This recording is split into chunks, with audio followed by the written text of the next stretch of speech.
with this announcement. The Commission has already made elaborate arrangements for ensuring the effective implementation of MCC guidelines. You are also aware that Honorable Supreme Court, lot of very vigilant citizen groups and the Commission itself have been very particular about this issue of criminal antecedents. Candidates with criminal antecedents are required to publish information in this regard in newspapers and TV channels on 3 occasions during the campaign period. Now it's also mandatory for political parties to upload on their website detailed information regarding individuals with pending criminal cases selected as candidates, along with reasons for such selection, and also why other individuals without criminal antecedents could not be selected. The Commission had issued a circular, I am sure you have all gone through it very thoroughly, on 11 September 2025, clarifying the earlier guidelines and updating them further. The Commission has a multi-pronged, multifaceted, comprehensive strategy for curbing the use of money power in elections through an elaborate mechanism of SSTs, FSTs and expenditure accounting. Our friends in media are also aware that we have been appointing in the last few elections, wherever required, only where required and need-based, special expenditure observers. Depending on the inputs on the field, which you already have in plenty, we shall be doing the same this time in Bihar elections, as well as if required in the by-elections to the states. Media has always been a very important ally for the Commission by virtue of its very proactive and positive engagement and with the electoral process and reaching out to the voter through the length and breadth of the country. Media personnel covering election activities would be requested to follow all the extant guidelines issued by the Commission and the various state governments. The Bihar state government, in case of by-elections, various state governments.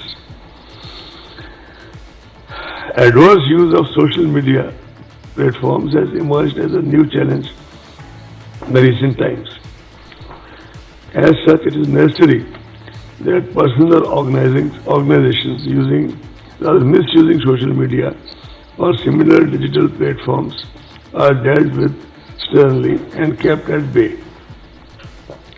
The Commission would like to make it emphatically clear that anyone who makes mischievous use of social media, for example, trying to foment communal tensions, etc., for electoral purpose, shall have to face the consequences under the law of the land.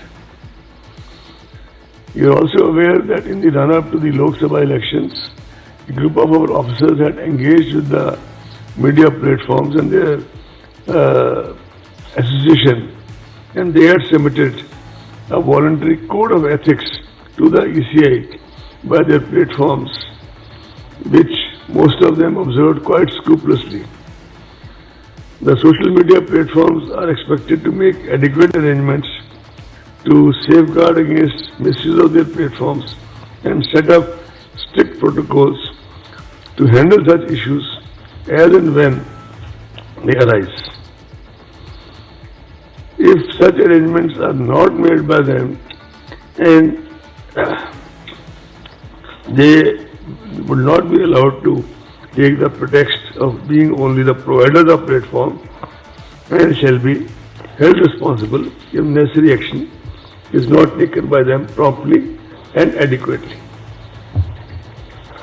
So, besides, Commission has also entreating the political parties and candidates to sensitize their representatives not to indulge in malpractices, malicious propaganda, hate speech or fake news, as such acts shall be dealt with sternly, harshly by the Commission.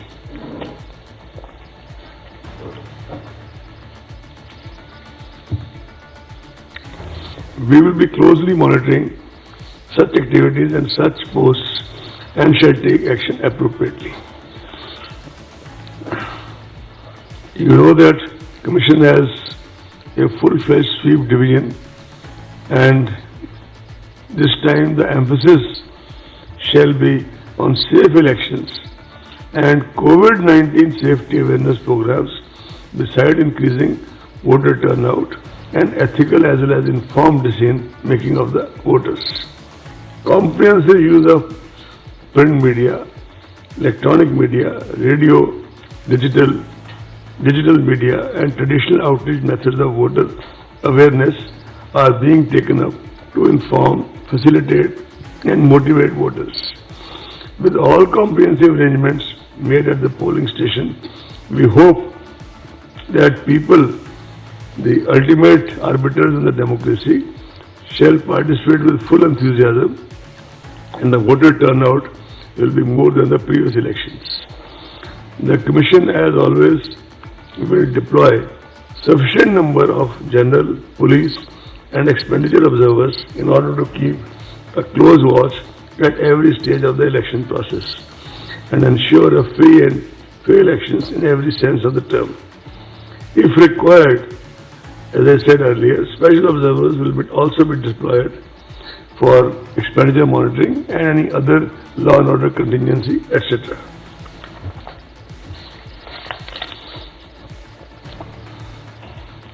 The Commission has tried to harmonize the integrating cutting-edge technology in our election processes for the last 5-6 years, and that process is an ongoing process.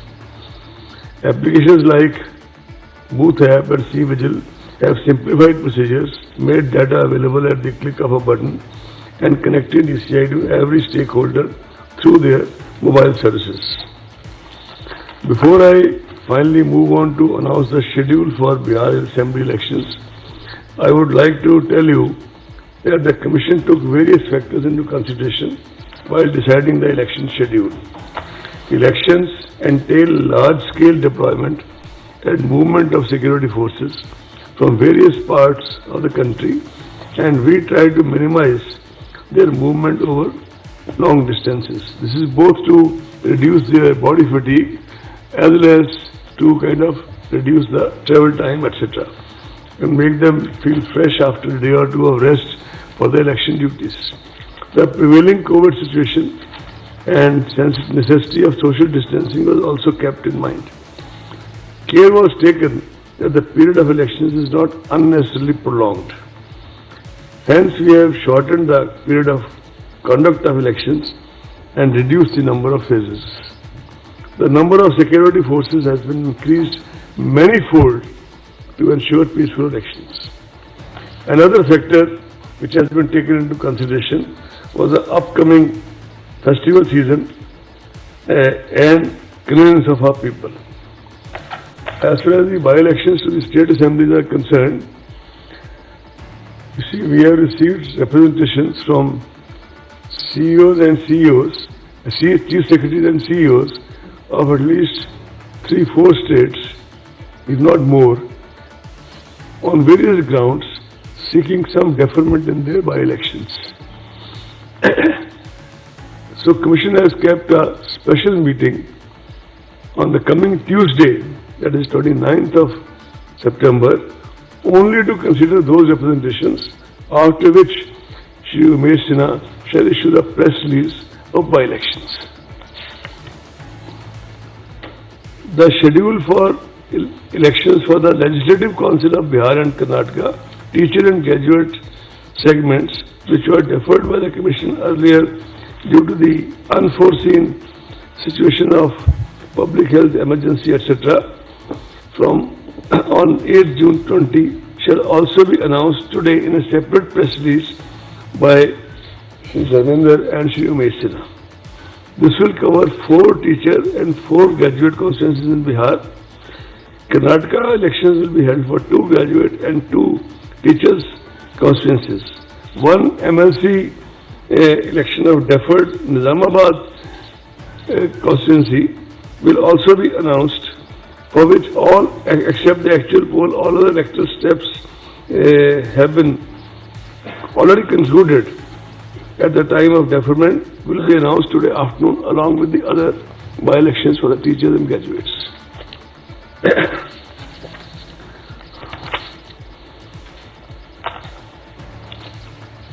So I think now I would like to read out the statement for which you have been sitting here, and I thank you for your patience. General elections to the Legislative Assembly of Bihar shall be conducted in 3 phases. In first phase, 71 assembly constituencies in 16 districts, including most of the LWE districts, will go for poll. It will be held in approximately 31,000 polling stations.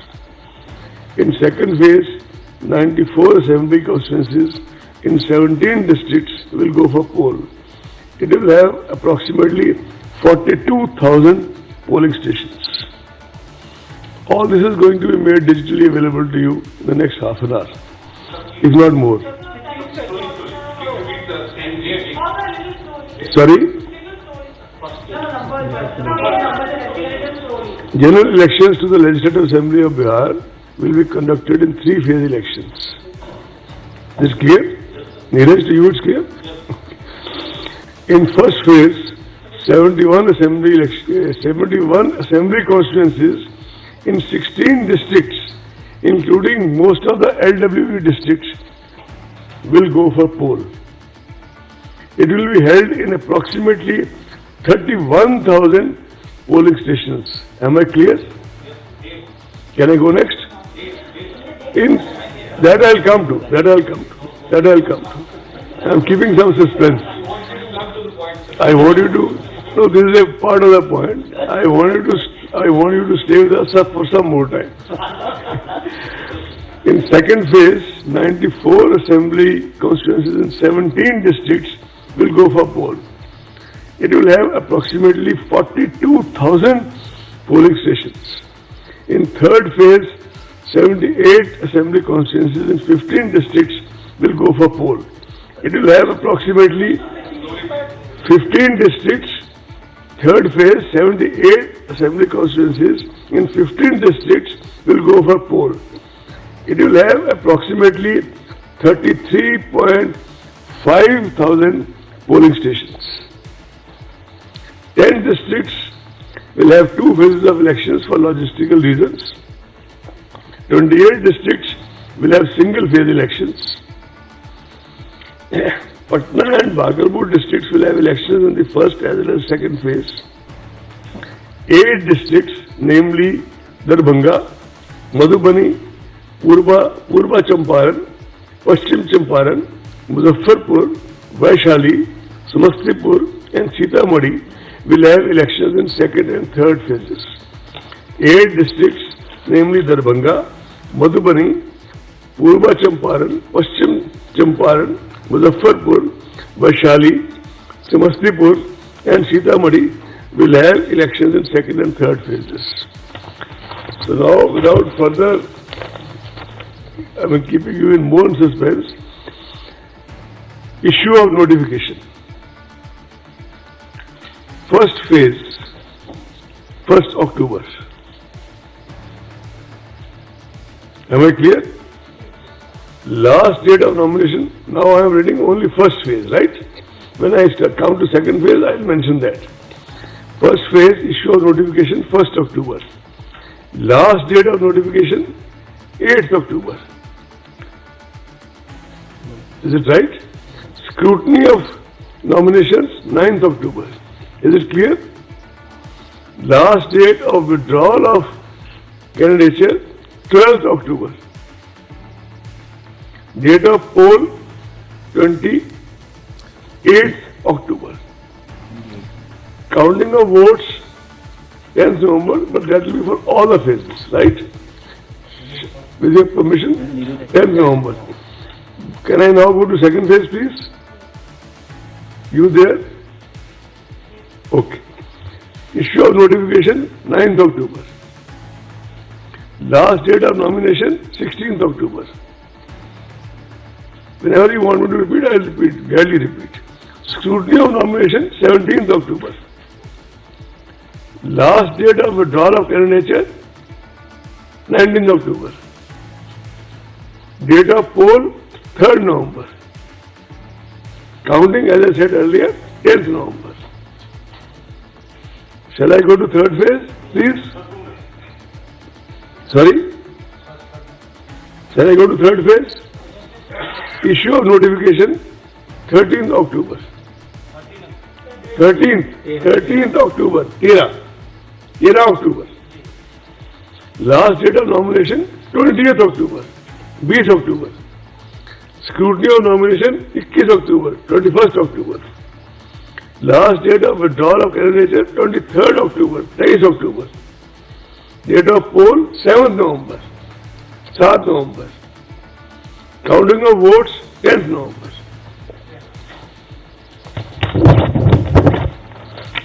Now I would throw the floor open for. If you have your questions, please announce your name and organization before you. Only request is one by one, please. Sure. And as she calls. തെരഞ്ഞെടുപ്പ് കമ്മീഷന്റെ വാർത്താ സമ്മേളനം നിർണായകമായ തീരുമാനം. ഏതായാലും ചവറ കുട്ടനാട് തെരഞ്ഞെടുപ്പിൽ പ്രത്യേക യോഗം ചൊവ്വാഴ്ച ചേരും. അതിനുശേഷമേ അക്കാര്യത്തിൽ തീരുമാനമെടുക്കൂ എന്നാണ് മനസ്സിലാകുന്നത്. ശ്രീലാൽ വിശദാംശം. ഗോപി, നിരവധി സംസ്ഥാനങ്ങൾ ഉപതെരഞ്ഞെടുപ്പുകൾ നീട്ടിവെക്കണമെന്നോ മാറ്റിവെക്കണമെന്നോ ആവശ്യപ്പെട്ട സാഹചര്യത്തിലാണ് ചൊവ്വാഴ്ച പ്രത്യേക യോഗം ചേർന്ന് ഉപതെരഞ്ഞെടുപ്പുകൾ സംബന്ധിച്ചുള്ള തീരുമാനം എടുക്കാൻ പോകുന്നത്. അതുകൊണ്ട് തന്നെ ഇന്നിപ്പോൾ ഉപതെരഞ്ഞെടുപ്പുകൾ സംബന്ധിച്ചുള്ള ഒരു നിലപാടും ഒരു തീരുമാനവും അറിയിച്ചിട്ടില്ല. അതുകൊണ്ട് തന്നെ ചവറയുടെ കാര്യത്തിലും കുട്ടനാടിൻ്റെ കാര്യത്തിലുമുള്ള തീരുമാനം ചൊവ്വാഴ്ച മാത്രമേ ഉണ്ടാകുകയുള്ളൂ. അതാണ് ഇപ്പോൾ തെരഞ്ഞെടുപ്പ് കമ്മീഷൻ വ്യക്തമാക്കിയിരിക്കുന്നത്. ബീഹാറിനെ സംബന്ധിച്ചാണെങ്കിൽ കഴിഞ്ഞ തവണ 5 ഘട്ടങ്ങളിലായിട്ടായിരുന്നു വോട്ടെടുപ്പ് നടന്നത്. അത് ഇത്തവണ കോവിഡ് സാഹചര്യം കണക്കിലെടുത്തുകൊണ്ട് 3 ഘട്ടങ്ങളായി കുറച്ചിരിക്കുന്നു എന്നതാണ് ഇപ്പോൾ തെരഞ്ഞെടുപ്പ് കമ്മീഷൻ അറിയിച്ചത്. ഇത് 2-3 കാരണങ്ങളുണ്ട്. ഒന്ന്, ഈ സുരക്ഷാ സേനയെ അത്ര ഭയങ്കരമായൊരു വിന്യാസത്തിലേക്ക് നയിക്കാൻ ആലോചിക്കുന്നില്ല. 5 ഘട്ടമാകുമ്പോൾ അത്രയ്ക്ക് വലിയ രീതിയിലോട്ട് വിന്യാസം വേണ്ടിവരും.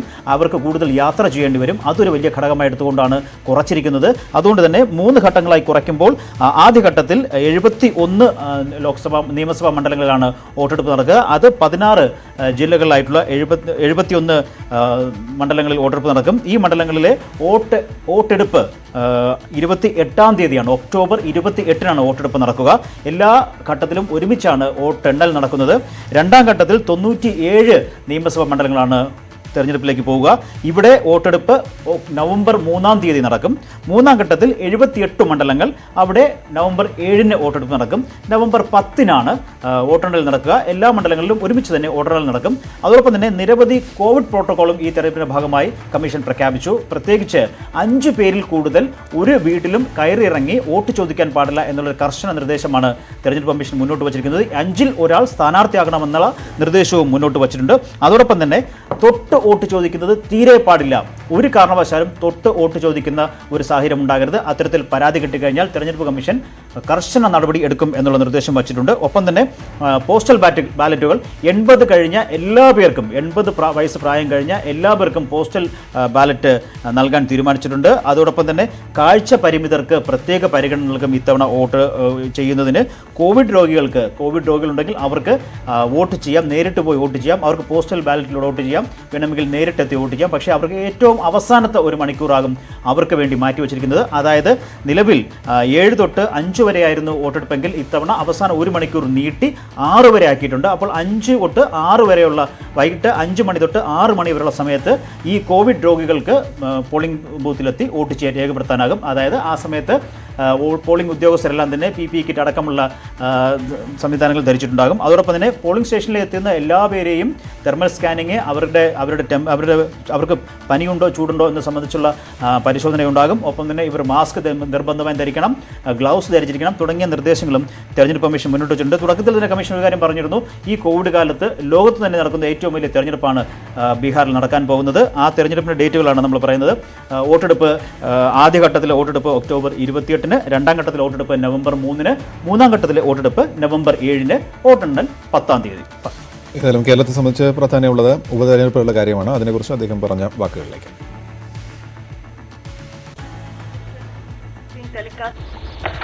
As far as the by-elections to the state assemblies are concerned, you see, we have received representations from CEOs and CEOs, chief secretaries and CEOs of at least 3-4 states, if not more, on various grounds, seeking some deferment in their by-elections. So Commission has kept a special meeting on the coming Tuesday, that is 29th of September, only to consider those representations, after which Shri Umesh Sinha shall issue the press release of by-elections. ശരിയല്ല, 29-ന് ഈ വിഷയം മാത്രം ചർച്ച ചെയ്യാനായി ഒരു യോഗം, അതായത് ഉപതെരഞ്ഞെടുപ്പുകൾ മാറ്റിവെക്കണോ നടത്തണോ എന്നതിനെക്കുറിച്ച് നിരവധി സംസ്ഥാനങ്ങളിൽ നിന്നും മാറ്റിവെക്കണമെന്ന് ആവശ്യപ്പെട്ടിട്ടുണ്ട്. അപ്പോൾ അതൊരു ആ അർത്ഥത്തിൽ തന്നെ പരിഗണിക്കുന്നു എന്നാണ് മനസ്സിലാക്കേണ്ടത് അല്ലേ സംസ്ഥാനങ്ങൾ? തീർച്ചയായും. കാരണം നിരവധി സംസ്ഥാനങ്ങൾ കാര്യങ്ങൾ പറഞ്ഞാണ് അവരുടെ ഈ വോട്ടെടുപ്പ് നടത്തുന്നതിനുള്ള വിഷമങ്ങൾ അറിയിച്ചുകൊണ്ടുള്ള നിർദ്ദേശമാണ് മുന്നോട്ട് വച്ചിരിക്കുന്നത്. ചിലർ മാറ്റിവെക്കണമെന്ന് തന്നെ നിർദ്ദേശിച്ചിട്ടുണ്ട്, ചിലർ ഉപേക്ഷിക്കണമെന്ന് നിർദ്ദേശിച്ചിട്ടുമുണ്ട്. അപ്പോൾ ഇത് സംബന്ധിച്ചുള്ള ഒരു വ്യക്തത വരുത്തുന്നതിന് അത് സംബന്ധിച്ച് സാഹചര്യം വ്യക്തമായി ചർച്ച ചെയ്ത് നിയമപരമായ വശങ്ങൾ കൂടി തെരഞ്ഞെടുപ്പ് കമ്മീഷന് പാലിക്കേണ്ടതുണ്ട്. അതായത് ഒരു മണ്ഡലവും 6 മാസത്തിൽ കൂടുതൽ ഒഴിച്ചിടാൻ പാടില്ല തുടങ്ങിയ ഒരു നിയമങ്ങളുണ്ട്. അതനുസരിച്ച് ഉള്ള ആലോചനകൾ വേണം. അങ്ങനെ നിയമപരമായ നടപടികൾ കൂടി തെരഞ്ഞെടുപ്പ് കമ്മീഷൻ ഇക്കാര്യത്തിൽ വേണ്ട എന്ന് വയ്ക്കുകയാണെങ്കിൽ, ഇപ്പോൾ നമ്മൾ കേരളത്തിൽ നിന്നും ഈ 2 ഉപതെരഞ്ഞെടുപ്പുകളും വേണ്ട എന്നുള്ളൊരു നിലപാടാണ് സ്വീകരിച്ചിരിക്കുന്നത്. അപ്പോൾ അങ്ങനെ ഒരു നിലപാടെടുക്കണമെങ്കിൽ അതിന് നിയമപരമായ സാധുത കണ്ടെത്തേണ്ടതുണ്ട് തെരഞ്ഞെടുപ്പ് കമ്മീഷന്. ഇതെല്ലാം വെച്ചിട്ടാണ് പീപ്പിൾസ് റെപ്രസെൻറ്റേഷൻ ആക്ട് പ്രകാരമുള്ള നടപടികൾ മുന്നോട്ട് പോകണം. അതുകൊണ്ട് തന്നെയാണ് ഇത് സംബന്ധിച്ചുള്ള ചർച്ചകൾക്ക് പ്രത്യേക ഒരു ദിവസത്തേക്ക് മാറ്റിവെച്ചിരിക്കുന്നത്. ഇപ്പോൾ വി അരുൺ കൂടി ചേരുന്നു. അരുൺ, 29-ാം തീയതി പ്രത്യേക യോഗം ചേർന്ന് അത് സംബന്ധിച്ച തീരുമാനം അതിനുശേഷം യോഗത്തിന് ശേഷം പ്രഖ്യാപിക്കാം എന്നാണ് ഇലക്ഷൻ കമ്മീഷൻ പറഞ്ഞിട്ടുള്ളത്.